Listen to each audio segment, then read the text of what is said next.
Ser podcast. Episodio 13. ¿Algún supersticioso en la sala? Una nueva cita con este podcast, con Lo Normal. Es ya la número 13 y no sé yo si habrá muchos supersticiosos entre aquellos que nos están escuchando. Nerea, muy buenas. Hola, ¿qué tal, Antonio? ¿Tú eres supersticiosa? Con algunas cosas sí, con otras no. Con el número 13 nada, pero cuando se me cae la sal no te puedes imaginar la que lío. Yo por si acaso voy a tocar madera. Toca aglomerado, aquí solo hay aglomerado a la vista. Fíjate que las supersticiones están muy relacionadas con el tema que va a estar, que va a ser protagonista de nuestro podcast de hoy, con el terror, ¿no? El terror, que tiene una relación estrechísima con el colectivo que estamos a punto de analizar. Pues vamos ya con ello. Lo Normal. El podcast de Antonio Nuño y Nerea Pérez de las Heras.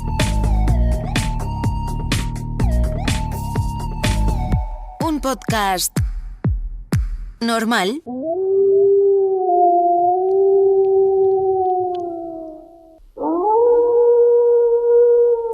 Fantasmas, vampiros, hombres lobo, zombies, las criaturas híbridas, terroríficas, amenazantes que habitan las películas fantásticas merecen que las tomemos un poco más en serio, porque nada habla mejor de nosotros que nuestros miedos. El género de terror, tantas veces menospreciado, actúa como una especie de subconsciente colectivo en el que se desatan las pesadillas que tenemos como sociedad.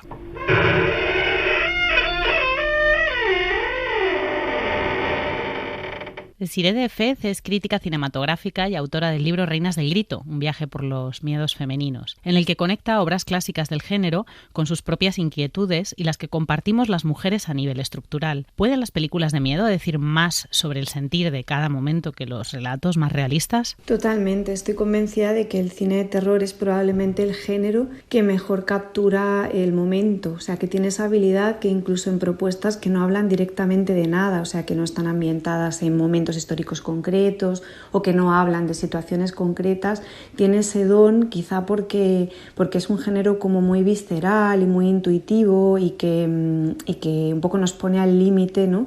Yo creo que tiene esa habilidad de cogerle con muchísima habilidad el pulso a los tiempos, incluso en propuestas que objetivamente incluso son más festivas, es decir, que ni siquiera hablamos de un terror más mental o un terror que vaya a emociones ultra profundas, ¿no? Y es curioso porque a veces te das cuenta de eso, ¿no? De que películas de terror que en su momento pasaron incluso como divertimentos, no entendiendo el divertimento como algo cómico, es decir, como algo, como un cine de terror como mucho más epidérmico, hablan más del momento en el que se hicieron que propuestas hechas en un código súper realista, ya sean dramas, melodramas, comedias dramáticas y demás. Con lo que sí, yo creo que totalmente, que el cine de terror calibra como prácticamente yo creo que ningún género las emociones, el sentir y el estado de ánimo de cada época. Los monstruos decimonónicos y de principios del siglo XX reflejan las ansiedades del momento. Drácula es un seductor insaciable de sexualidad ambigua. También el hombre lobo, que pasa de caballero victoriano a animal depredador. Tras la Gran Depresión, el terror se centra en los freaks, los cuerpos deformados. Los monstruos de la Guerra Fría son los aliens, los otros, el invasor que viene de fuera, y los mutantes, que se pueden relacionar fácilmente con el pánico generalizado a la bomba atómica. Como dice el escritor y crítico literario Lucas Alcázar, a cada tiempo su moral y a cada moral su monstruo. Creo que uno de los ejemplos más interesantes lo dio Julia Kristeva con el slasher de los 70. Ella nota un incremento en las películas slasher a partir de Roe vs. Wade, que es esta jurisprudencia que legaliza el aborto en los Estados Unidos. Pero también tiene que ver con la liberación femenina que se dio en los años 60. Entonces, el slasher es una respuesta a todo esto. Porque en la receta de este tipo de películas, las víctimas que con más cizaña son asesinadas son mujeres jóvenes.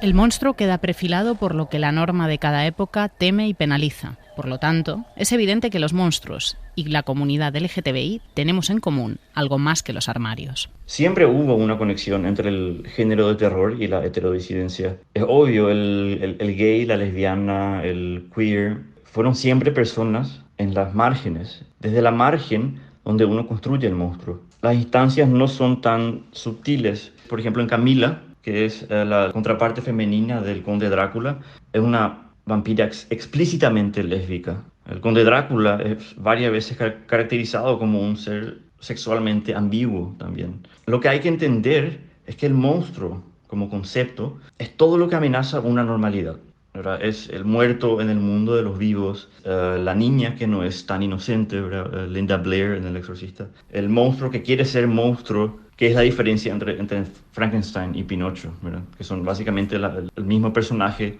Frankenstein quiere ser monstruo, por ende es monstruo, pero Pinocho quiere ser una persona normal. Villano y homosexual quedan asociados también fuera del género de terror. Solo hay que dar un repaso por los malvados de Disney para comprobar cuántos de ellos se presentan como amanerados. Scar en El Rey León, Jafar en Aladdin o Úrsula de la Sirenita, que está directamente inspirada en la célebre travesti y musa de John Waters, Divine. Al arquetipo de científico loco nunca le ha faltado un ayudante con el que tener una relación ambigua, y al de vampiro unas ropas excesivas y afeminadas. En ocasiones el objetivo de estos subtextos ha sido ridiculizar o generar rechazo por el colectivo, pero a veces estos códigos han servido como guiños de los propios creadores hacia su público sobre su vivencia. Por poner un ejemplo cercano y pop, los cenobitas, los seres de otra dimensión de la saga Hellraiser, creados por Clive Barker, maestro del terror y gay, visten arneses, corsés, correas de cuero que remiten a la estética BDSM. Son monstruos que podríamos situar fuera de la heteronorma. Según Javier Parra, incluso el nacimiento del género está ligado a lo queer. Hay otro aspecto que me gusta mucho destacar siempre, que es que si nos ponemos a hacer un repaso a los orígenes del cine de terror, podemos constatar que el propio cine de terror nace siendo queer, porque hay dos figuras que son clave, no solo para el cine de género y fantástico, sino para el cine en general, como Murnau o James Whale, eran directores que eran abiertamente homosexuales en su época. O sea, eso significa que nos estamos encontrando con dos hombres que a principios del siglo XX están viviendo su sexualidad de forma abierta. Sí que es verdad que Murnau, lo que se comenta es que su sexualidad la vivió de forma mucho más libre durante su etapa en Europa que cuando se mudó a Hollywood, pero el hecho de que estos dos directores, que no ocultaban su sexualidad, rodasen esas películas que fueron clave para la historia del cine y que en ellas impregnaran su propia mirada, hace que esta afirmación de que el cine de terror nació siendo queer sea clarísima. O sea, ya simplemente desde el hecho de contar con algunos de los personajes secundarios con los que contaría James Whale para sus películas, como el protagonista del Dr. Frankenstein y de la novia de Frankenstein, o aquel secundario que aparece en la novia de Frankenstein, que era un actor abiertamente bisexual que el director había rescatado. O sea, todo esto hace que se cree como una especie como de mirada queer en el terror, que es muy interesante tenerlo en cuenta para estos orígenes de la historia del género. Javier Parra es el autor de Scream Queer, de la editorial Dos Bigotes, en el que repasa con todo detalle y a través de películas desde los años 30 hasta la actualidad la profunda conexión entre comunidad LGTBI y género de terror. Un aspecto clave a la hora de representar villanos en el cine, que nos encontramos desde los años 30 y 40 y que está presente hasta las películas de animación, es el hecho de presentar a los villanos de forma amanerada. Esto evidentemente tiene muchísimo que ver con el cliché negativo al que ha estado sometido el colectivo LGTB, que el hecho de convertir a un villano para ridiculizarlo, esta homofobia interiorizada de la sociedad en general hace que el hecho de que lo presentes de forma amanerada pues hace como que tengas que tener menos respeto o que tenga menos valor. En los años 30 y 40 existen una serie de pelis que, por ejemplo, nos encontramos con las películas de Fu Manchu con Christopher Lee, en las que los villanos, aparte de tener unas extrañas relaciones de poder entre el gran villano y su principal secuaz, normalmente a veces aparecían pues estos especie de rasgos de hombres amanerados que, bueno, de alguna forma u otra venían a decir que estos personajes malos, malísimos, además de querer conquistar el mundo y ser súper depravados, además se acostaban con hombres. Nos encontramos, por ejemplo, hay un caso muy, muy concreto de una época, que son en los años 50, en la que cuando el mundo estaba, en Estados Unidos en concreto, estaban obsesionados con lo que pasaba en Rusia y con la Guerra Fría y con la amenaza del exterior, aparece toda una serie de películas en las que se relaciona directamente a la homosexualidad con todo tipo de perversiones, pero en concreto con la de la pedofilia. Esto se ve reflejado en pelis como Yo fui un hombre lobo adolescente o su secuela Yo fui un Frankenstein adolescente, en la que aparecen figuras de Mad Doctors que se relacionan con adolescentes que los convierten en sus propios esclavos no sexuales, pero bueno, y creo que es muy interesante el hecho de que todas estas películas se hagan desde la serie B y que de alguna forma u otra con el paso de los años consiguen darle la vuelta a esta oscura intención que pueden tener algunas de ellas y que sean pues películas deliberadamente camp y cosas muy trash que a día de hoy son incluso bastante disfrutables. Aunque el vínculo entre homosexualidad y cine de género nace con un objetivo estigmatizante, a veces estos personajes tuvieron los efectos contrarios en el público queer, que tradicionalmente se ha visto reflejado en ese monstruo rechazado por la sociedad. Así lo siente Alice Waddington, mujer queer y directora de cine, que en su primera película Paradise Hills planteaba una trama lésbica en un siniestro internado para chicas. Yo pienso que a las personas queer siempre nos ha interesado y atraído el cine de género y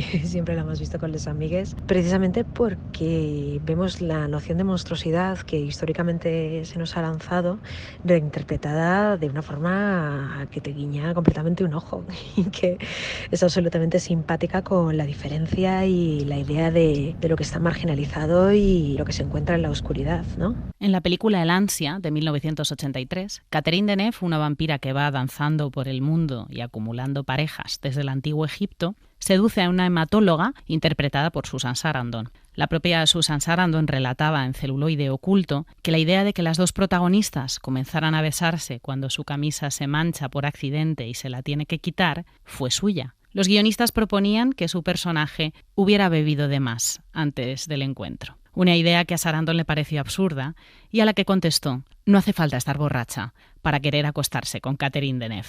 La vampira lesbiana es un arquetipo con ejemplos cinematográficos tan tempranos como el de la vampira Zalenska, el personaje protagonista de La hija de Drácula, de 1936. La película se promocionaba con la frase «Save the women of London from Dracula's daughter», salven a las mujeres de Londres de la hija de Drácula. En Scream Queer, Javier Parra la destaca como uno de los primeros casos explícitos y habla de sus orígenes. Hay que tener en cuenta que además de Drácula, pues Drácula es considerada pues, por todo el mundo, podemos decir, a nivel general, como la obra cumbre de vampiros, la que crea toda una escuela, hace que salgan miles de imitadores. Además, también hay que tener en cuenta que una cosa muy guay de Drácula es que, según lo que se comenta en los últimos años, es que Bram Stoker era una persona bisexual, o sea que también podemos estar hablando de Drácula como una clara alegoría bisexual, que bueno, esto está muy claro tanto en la novela como en las películas, pero mucha gente se olvida de que antes de Drácula existió Carmilla. Carmilla, que es una novela corta escrita por Joseph Sheridan Le Fanu, en la que aparecen toda una serie de elementos, son calcados durante muchísimas ocasiones en el cine, sobre todo en la época de las producciones de la Hammer, y en la que conocemos al personaje de Laura, que es una chica que ha llegado hasta una casa de corte gótico en el campo y que va a conocer al personaje, un personaje que viene a encarnar a Carmilla, que no es otra que una vampira que la va a, de alguna forma u otra, seducir, y entre ellas se va a construir una relación claramente lésbica, que es la que da origen a este cliché, que es uno de los clichés más repetidos en el cine de explotación y de terror, que es el de la vampira lesbiana. Sí que es verdad que hay propuestas bastante interesantes, como por ejemplo la que Jean Rollin hizo en 1970, que es Fascination, que para mí es una de las mejores pseudo-adaptaciones del relato de Carmilla, o por ejemplo El rojo en los labios de Harry Kummel. Los miedos morales han ido cambiando con las costumbres y el nivel de apertura de la sociedad, y esta también ha ido absorbiendo realidades que antes estaban fuera de ella, como cuenta Lucas Alcázar. Las clases marginales tienden a apropiarse de eso que los hace monstruos o que los hace monstruosos. Creo que el ejemplo más obvio es Rocky Horror Picture Show, esa película de culto de los 70, que de cierta manera es el triunfo de aquellos jóvenes queers o entre comillas, raros, que se juntaban para ver esta película y así celebrar básicamente su rareza con otros, entre comillas, raros. El drag también pasó de ser un show marginal, pervertido, a ser un fenómeno cultural de mucha celebración. Y eventualmente todo monstruo es normalizado, es decir, es conquistado y vencido por lo normal. En definitiva, licántropos que transforman sus cuerpos, vampiras lesbianas, científicos locos y sus amados ayudantes, freaks y seres de otro mundo de toda la historia del cine, nos acompañan en los márgenes y nos recuerdan cuántas veces hemos tenido mucho más en común con el monstruo en el armario que con el héroe de la película.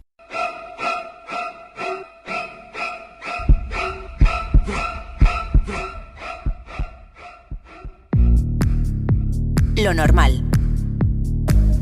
Un podcast normal.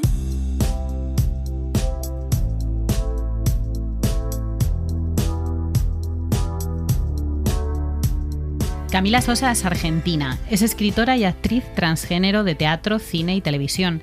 Estudió comunicación social y teatro en la Universidad Nacional de Córdoba. Fue prostituta, mucama y vendedora ambulante, además de cantar en bares. Sus dos últimos libros, la novela Las Malas y el libro de relatos Soy una tonta por quererte, han sido publicadas en España por Tusquets. Camila, dice Rosa Montero en su último libro, El peligro de estar cuerda, que ella escribe para no volverse loca. ¿A ti te ha pasado algo parecido? No sé por qué carajo escribo, la verdad. No tengo la menor idea. Joan Didion dice algo así como que es una maldad, una especie de acto matón sobre los lectores. Fíjate, yo no sé si menos en Soy una tonta por quererte, pero yo creo que más en Las Malas. ¿Cuánto hay de catarsis en tu literatura? No sabría decírtelo, seguramente sí, todo. En el sentido de querer sacarse de adentro algo, ¿no? De todas maneras, ese gesto de querer sacudirse algo que tenés guardado dentro tuyo es inútil porque nunca te lo podés sacar. Quería hablar, si quiero, unos minutos de Las Malas, una novela en la que hay mucha verdad que llega a ser incluso hiriente para el lector. ¿Era tu intención, Camila, trasladar al lector toda esa violencia que tú habías vivido en carne propia? No, hay algo que yo no hago y es escribir con intención. Eso tiene una ventaja y una desventaja. La ventaja es que es la misma ignorancia la que tengo yo que la que tiene el lector.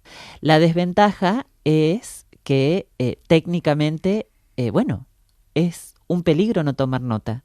La diferencia entre ser una buena escritora y una mala escritora creo que es saber tomar nota, y yo no lo sé hacer. En el prólogo de Las Malas, Juan Forn habla de la hermandad de las travestis, de cómo convertisteis ese grupo humano en un escudo bajo el que pudisteis seguir sobreviviendo. Como escribe el propio Juan Forn, se habla mucho de la furia travesti, pero muy poco de esos otros sentimientos positivos que tú encontraste en aquel grupo, ¿no? Mira, yo era muy chica y me iba a la escuela de noche casi, porque entraba muy temprano a clases. En pleno invierno en Mina Clavero, en un pueblo de montaña muy frío, y había robado de una perfumería una máscara de pestañas que llevaba escondida en la mochila, y en el camino paraba, sacaba la máscara de pestañas y hacía este gesto de ponerme rímel en las pestañas, no mucho además porque no podía notarse, tenía que ser algo extremadamente sutil, pero no había sensación más poderosa que esa para mí. Eso era una fiesta. Yo me travestía en el pueblo y salía a caminar sola por la calle bajo la noche. Es decir, la noche era la única testigo de eso que yo hacía, de ese pecado que yo cometía. Eso era una fiesta. ¿Hay alguna escuela de la vida que pueda superar al Parque Sarmiento, el parque de Córdoba en el que ejercíais la prostitución, pero en el que también se desarrollaba una parte de vuestra vida? Lo que hizo el Parque Sarmiento fue blindarme, endurecerme. Y era lo que necesitaba en ese momento. No podía ser blanda, no podía ser permeable a todas esas cosas que me sucedieron. Aquí en España en los 80 tuvimos dos grandes referentes trans. Una de ellas, a la que no vamos a nombrar, se sirvió de su condición para darse a conocer, pero una vez que se hizo famosa no quiso saber nada más del movimiento. La otra fue Carla Antonelli, a quien conocimos de una forma similar, pero que muchos años después sigue defendiendo desde el activismo y desde la política a todas sus compañeras. Tú en Las Malas hablas de Cris Miró. ¿Quién fue Cris Miró y qué representó para ti? Cris Miró fue una vedette argentina, una vedette que comenzó su carrera, todavía ella no había hecho su... Bueno, ahora se habla muchísimo de esta palabra, transición, ¿viste?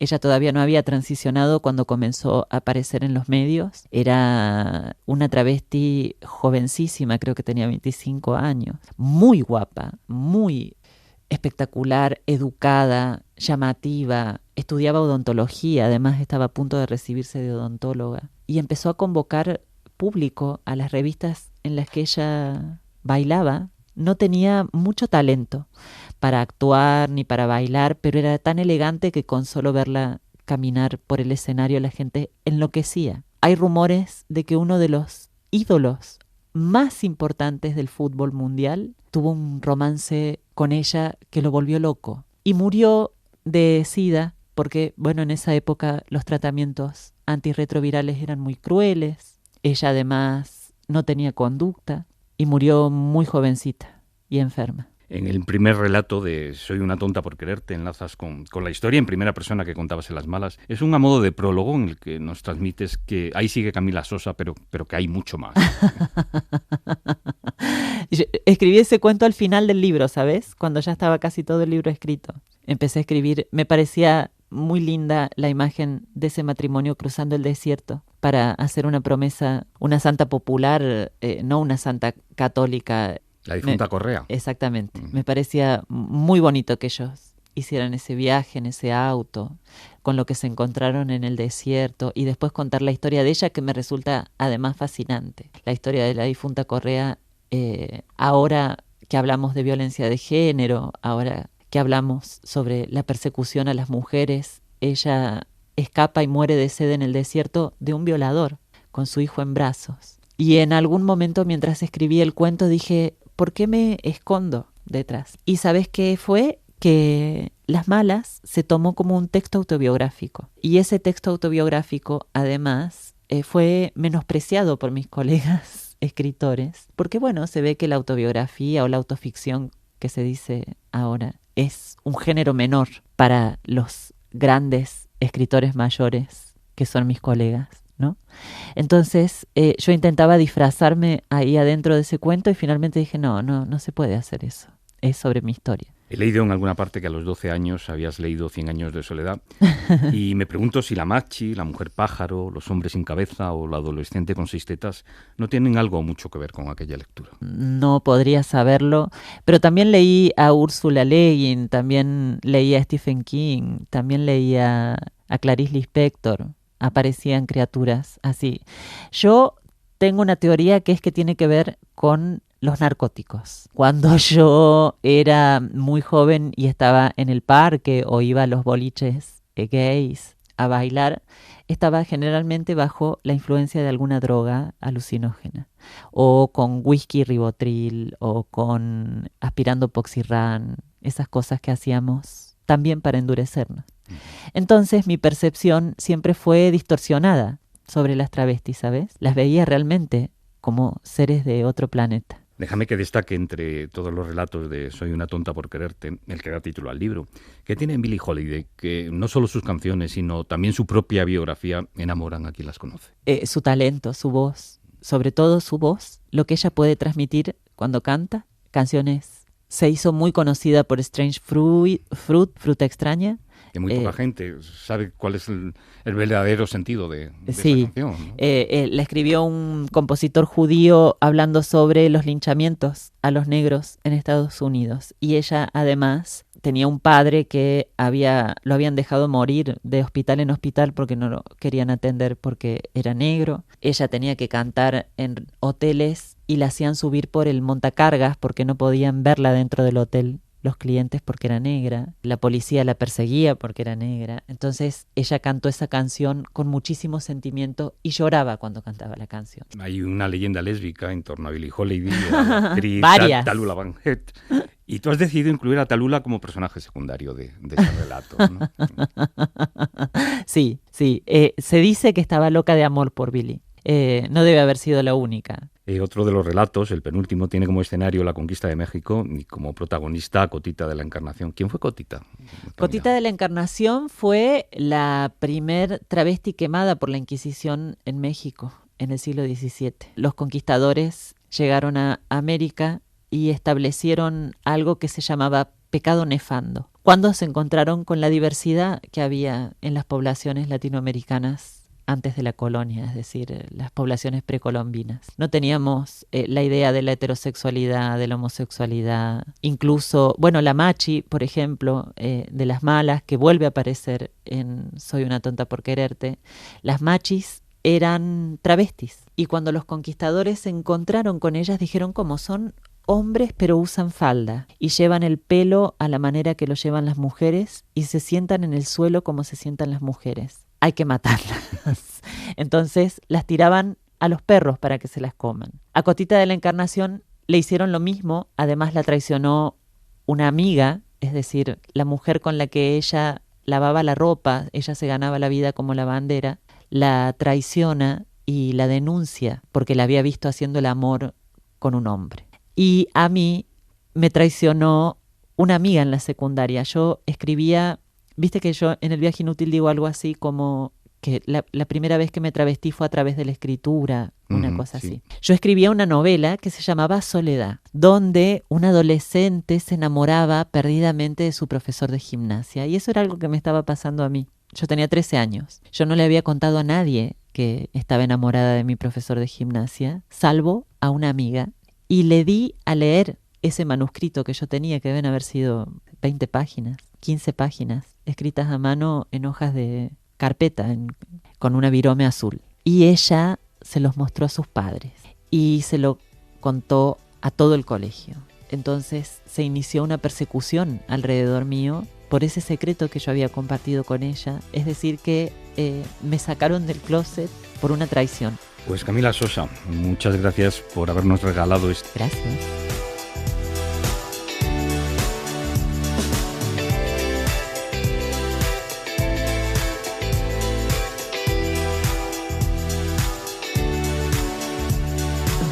Un pobre conejito alucinado en mitad de la carretera, deslumbrado por los faros de un coche. Esa expresión es la que he visto en la cara de algunas personas cuando les he contado que era bisexual. Un pantallazo azul, un fallo de Windows, Trata de arrancarlo, Carlos. Y es que la bisexualidad tiene todos los ingredientes para ser absoluta y rotundamente confusa. No tanto para quienes la vivimos, que también, sino para aquellos que la descubren. Y uso el verbo descubrir con toda la intención, pues para la mayoría de las personas cis heterosexuales, y sin duda, pese a formar parte de las siglas LGTBI+, para muchas personas homosexuales, la bisexualidad es algo por descubrir. Terreno inexplorado. Así comienza El atropello bisexual, escrito por Jordi Cabrerizo, el primer capítulo del libro Más que visibles, antología de la bisexualidad y otras plurisexualidades, de Editorial Legales, y coordinado por Carlos Castaño y Nacho Elpidio Domínguez. Carlos, Ignacio, ¿qué tal? Ay, muy bien, muy emocionado desde leer, desde haber escuchado en alto esa parte. Es muy que bonito. Tiene tantos, no sé, es que el libro tiene como tantos, tiene tantas cosas citables de esta manera, ¿no? Yo creo que había que empezar con esos dos párrafos del texto de Jordi Cabrerizo. Decíamos que no hace muchas semanas hablábamos aquí del Día de la Visibilidad Bisexual con Noemí López Trujillo, con Alex Robles, pero desde luego quedaron muchas cosas sobre las que hablar. En el prólogo partís de que mal que bien habéis conseguido que se reconozca primero vuestra existencia y después vuestra visibilidad. Y planteáis que tanto en los círculos LGTBI como en los heterosexuales, ahora la pregunta es, ¿qué más queréis? ¿Qué más queréis? Todo. Lo que querría cualquier ser humano, ¿no? Se iría por ahí. Sí, lo primero sería eso, no solo la visibilidad, sino que hay muchas más problemáticas. Y lo hemos intentado con el libro, sacar muchísimos capítulos de gente con voces increíbles para explicar lo diversas que son las experiencias, donde se cruza, por ejemplo, con ser una persona seropositiva por VIH, ser una persona trans binaria o no binaria, ser una persona que sufre el racismo, e ir más allá, porque si ya pensamos en la homosexualidad y en cómo ha ganado mucha visibilidad, ya las lecturas en las series no son tan fáciles, ya no hay solo el marica del pueblo o el amigo divertido y gay, ahora hay muchas más lecturas, hay mucha visibilidad y hay mucha diversidad de perfiles, pues es lo que queremos, ¿no? Ver que hay muchas problemáticas y que no basta con la visibilidad. Decíamos que esa pregunta se hace tanto dentro como fuera de los círculos LGTBI. ¿Creéis que se os considera a los bisexuales algo así como la mosca cojonera dentro del colectivo? ¡Hola! A los bisexuales no tanto, a los activistas bisexuales, por supuesto. Sí, muy bien. Por supuesto, sí. porque es que es un trabajo constante de estar levantando la mano. Oye, ¿y los bisexuales también?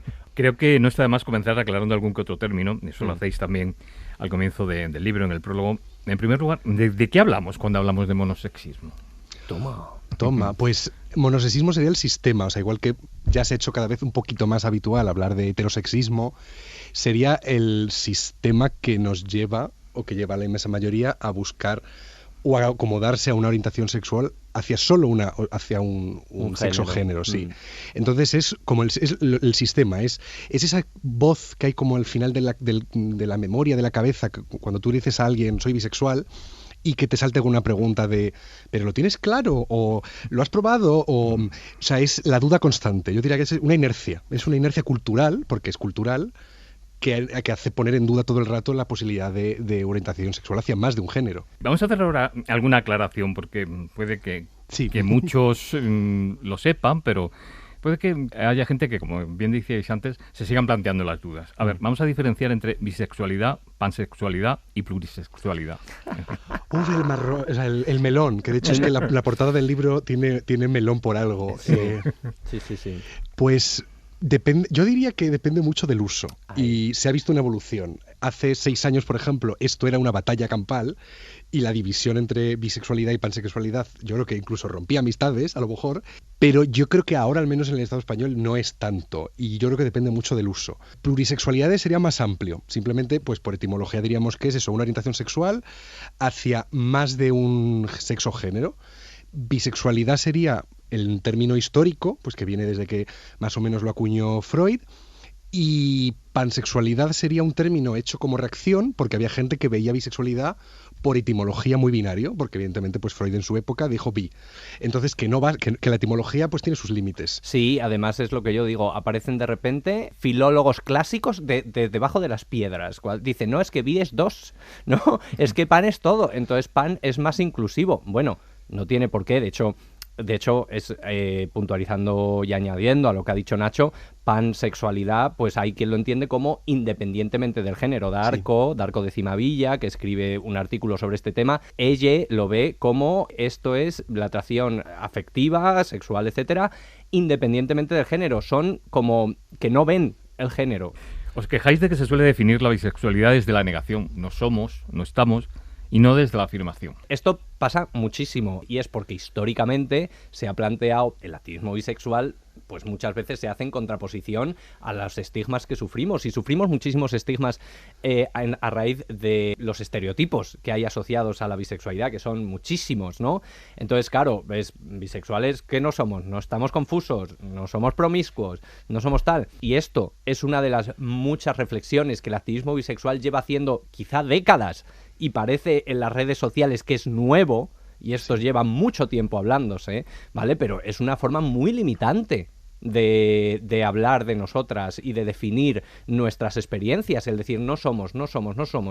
Como si somos. ¿Cómo somos las personas bisexuales? Y es que somos muy variadas, porque es lo normal en cualquier colectivo, ¿vale? Y hay quien cumple algunos estereotipos y hay quien no cumple algunos estereotipos. Sí, y yo creo que no es una cosa solo de la bisexualidad, sino que lo podemos ver en la historia de la visibilidad y del activismo gay o lésbico, incluso otros movimientos, porque yo pienso en, por ejemplo, críticas que han recibido movimientos clásicos gays o lésbicos en Estados Unidos de querer poner una imagen, de ir en traje o en ropa para dar una imagen respetable. Eso lo que hizo fue generar una imagen en negativo, de no somos unas locazas, somos esto. Y el problema es cuando llegas a la realidad de la gente, que es muy diversa. Y al menos yo creo que lo que hemos llegado poco a poco, mucha gente bisexual, es a cambiar un poquito esa negación. Y ya no es las personas bisexuales no estamos confusas, no somos promiscuas, sino no estamos necesariamente confusas o no somos necesariamente promiscuas. Hay una información que ha surgido últimamente en torno precisamente a la celebración del Día de la Visibilidad Bisexual, y es el tema de los problemas mentales. ¿Por qué las personas bisexuales tienen mayor riesgo de padecer problemas de salud mental? Lo raro sería que no lo tuviéramos, porque el hecho de no tener espacios seguros es uno de los temas más importantes, porque de hecho había un artículo de hace ya bastantes años de Estados Unidos que comparaba la aceptación de la orientación sexual de personas que iban de ciudad grande a ciudad pequeña y viceversa. Y veían que normalmente las personas homosexuales sentían menos aceptación, se sentían menos queridas y tenían menos redes de apoyo cuando estaban en una ciudad pequeña, pero cuando se movían a una ciudad grande se sentían mejor, tenían más aceptación porque tenían redes. Esto no ocurría con las personas bisexuales. Con las personas bisexuales lo que pasaba era que cuando migraban a la ciudad grande pues se quedaban igual o peor, porque en la ciudad grande necesitas una red de apoyo. Y es importante tener eso en cuenta. Sí, yo diría que no es algo específico, o sea, los datos dicen que es particularmente grave en el caso de las personas bisexuales, pero va más allá, y de hecho hay un modelo de psicología y de psicología social que es el estrés de minorías o el minority stress, y en las personas bisexuales y en las personas trans está muy marcado. Y a lo que decía Carlos, yo tengo la suerte, o a lo mejor la desgracia, de haber llevado a cabo una investigación en esto con datos de España, de cómo es la vida de personas LGTBI en función de dónde viven, y lo divertido, entre comillas, porque yo suelo llamar a las cosas que me sorprenden la investigación divertidas, aunque luego sean temas duros, es que los hombres bisexuales vivimos particularmente mal espacios que para otras etiquetas son más seguros. Por ejemplo, el lado más rural de la geografía, o sea, los pueblos pequeños y el campo, que suele ser, en menos con datos españoles, mejor para hombres gays, mujeres lesbianas y mujeres bisexuales, para los hombres bisexuales es particularmente malo. Y hay particularmente menos visibilidad y particularmente más problemas de salud mental. Algo que está muy, muy, muy presente en este libro. ¿Hay una necesidad de referentes para las y les bisexuales? Obvio, sí. A ver, obvio que sí. Pero es que llevamos muchísimos años, ¿no?, hablando. ¿Por qué no hay tantas personas bisexuales visibles? Porque no hay referentes y, por tanto, es más difícil salir del armario, reconocerte como bisexual. Y tenemos una batalla con los referentes bastante desagradable, y la conclusión a la que hemos llegado bastantes activistas con las que hemos hablado y tal, es que al final los referentes que realmente hacen la diferencia son los referentes de a pie, con los que puedes hablar de tú a tú. Los referentes activistas, los referentes de tu barrio, los referentes de tu pueblo. Nosotros lo hemos querido plasmar en este libro, dando voz a una cantidad bastante grande de gente. Al principio no sabíamos cuánta gente iba a ser, y hemos buscado que sean perfiles lo más diversos posibles y con opiniones incluso distintas, lo he dicho antes, ¿no? Y para generar estos referentes. Fíjate, Carlos, que tú escribes en el capítulo Bisexualidad masculina, los hombres que podríamos ser, comienzas dejando claro lo que parece una evidencia, ¿no? Que las mujeres bi son más visibles que los hombres bi. ¿Por qué? Bueno, porque se les favorece la visibilidad por el patriarcado, ¿no? Ahora ya Elisa Cole habla muy bien de esto en su libro, ¿no? Que es que casi se las favorece y se les anima a ser bisexuales, porque es una forma extra de exotizar y de fetichizar a las mujeres y convertirlas en un objeto, que es una cosa muy de los hombres heterosexuales que hemos hecho toda la vida. Yo también, cuando creía que era heterosexual, ¿no? Entonces, cuando estoy en el activismo bi y veo que la mayoría son mujeres, ¿no? Empiezo a hablar de feminismo, empiezo a oír feminismo, personas no binarias, personas trans. ¿Qué es eso? Yo no sabía lo que era. Y lo he ido aprendiendo con el tiempo, ¿no? Entonces, bueno, la pregunta siempre es, oye, ¿y dónde están los hombres bisexuales? Y me llamaban para hacer entrevistas y me dirían, jopetas, pero nos ha costado mucho encontrar a un hombre bisexual que quisiera hablar y decir su nombre.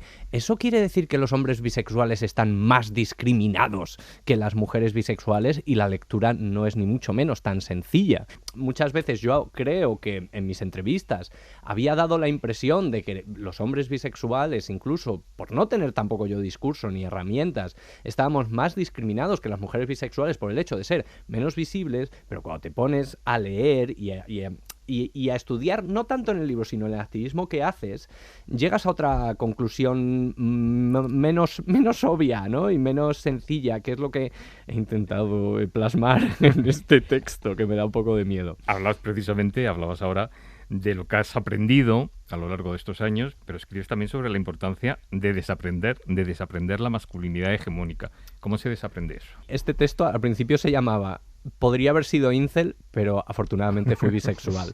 Creo que para mí ha sido relativamente sencillo de desaprender, pero es un poco triste y cutre por mi parte, porque lo he podido desaprender cuando de repente me he visto en una posición que no era de privilegio. Cuando he pasado de ser el señor cis hetero de toda la vida a ser un hombre bisexual en entornos hetero o LGTB, que es el último, o sea, no sé, ¿sabes? Es como un que no se tiene mucho en cuenta y que se denosta, está estigmatizado. Y es que yo lo desaprendí por casi necesidad, porque creo que si no me hubiera quitado muchos dejes de la masculinidad hegemónica, yo no me hubiera podido aceptar como hombre bisexual, porque me he deconstruido porque no me ha quedado otra. Nacho, tú has escrito otro de los capítulos, gracias por las dudas. A ver, ¿cómo es eso de que el coronavirus te ha hecho bi?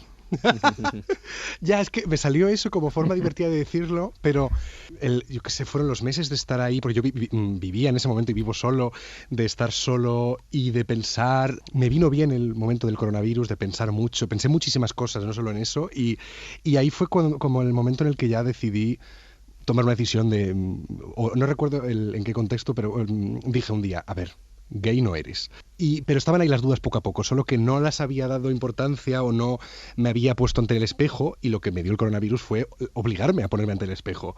Y donde el resumen del capítulo sería... No hay ninguna certeza. Eso es, o sea, también es que, o sea, tengo tatuado en griego todo fluye, nada permanece, desde hace años, entonces encaja mucho en mi pensamiento y encaja mucho en cómo me pienso, y creo que también puede ser una cosa generacional, porque yo creo que las estadísticas que hay, por ejemplo, sobre cómo la bisexualidad o la no heterosexualidad es cada vez un poquito más común entre gente joven o cada vez más joven, yo creo que podría tener una lectura muy fácil de la falta de certezas en general y la incertidumbre que al final... algunas cosas buenas tiene, como el dejar de dar cosas por sentado. La identidad de género o la orientación sexual es algo inmutable. Quien nace homosexual tiene que morir homosexual, quien nace bisexual tiene que morir bisexual. Eso es un melón que no está en el libro demasiado, pero yo soy antropólogo. Hombre, pero la respuesta es... Sí. La respuesta es pero no. Para mí no, pero es que no me has dejado tiempo. Pero no. O sea, pero es un melón que abres tú, ¿eh? Sí lo hago. Pero, por ejemplo, o sea, yo soy antropólogo y mi deformación profesional es asumir que todo o casi todo es cultural. Y luego ahí me pelearía con la gente que es más biológica o más sanitaria y nos pelearíamos en qué parte es genética, qué parte bla, bla, bla. Yo, por deformación, soy de cultura y de entorno. Y en mi caso, sé que en mi caso... nada es inmutable y nada es de nacimiento. Sé de otras personas que me defienden que en su caso sí lo es, que siempre lo han tenido claro, y yo le respondo que yo tenía cosas claras de mí que he dejado de tener claras. Yo en el capítulo lo vinculo muy claramente con el tema de la no monogamia. De igual que yo tenía claro en 2016 que yo era gay, tenía claro hace años que yo era monógamo, como orientación romántica. Y ahora no. Igual que hace años yo tenía claro cómo quería que fuese mi vida laboral y dónde vivir y cómo hacer mi vida, después he cambiado y he dejado de tener esas ideas claras. Carlos Castaño, Nacho Elpidio Domínguez, muchas gracias por haber compartido con nosotros este Más que Visibles que habéis coordinado para la editorial Legales, y seguiremos hablando de este libro en este podcast. Muchísimas gracias. Mil gracias.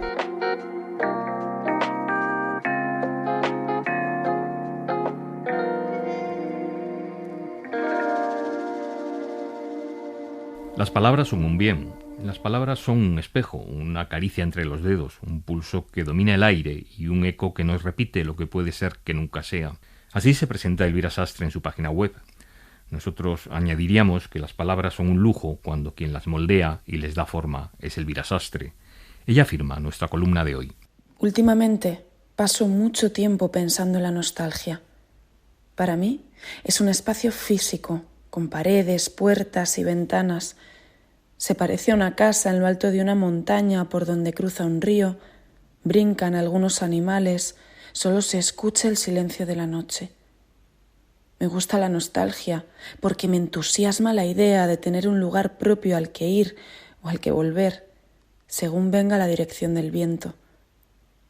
Uno en el que rumie mi tristeza o mi pasado, que me permita la belleza del verbo echar de menos.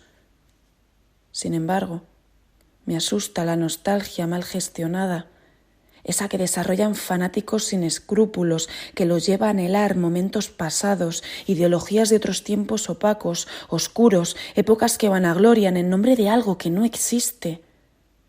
Los llaman nostálgicos del régimen, pero solo son cuerpos ausentes sin dirección.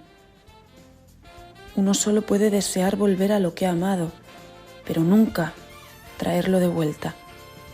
Eso no es nostalgia, es inconsciencia.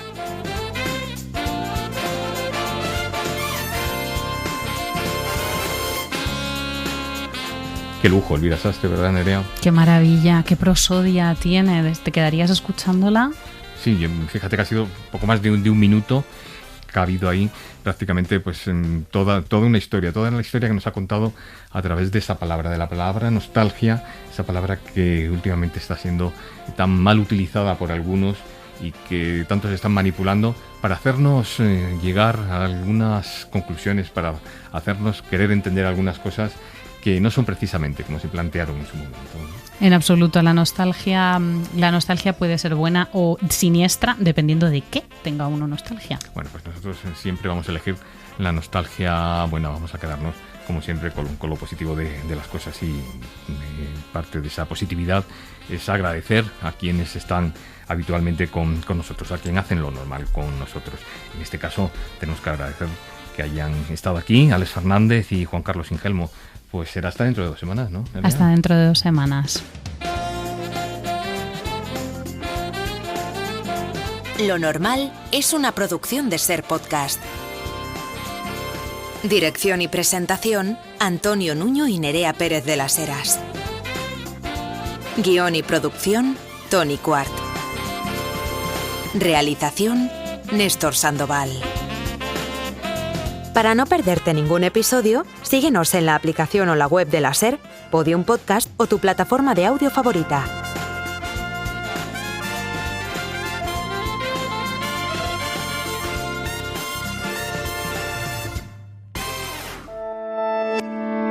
Cadena SER. La radio.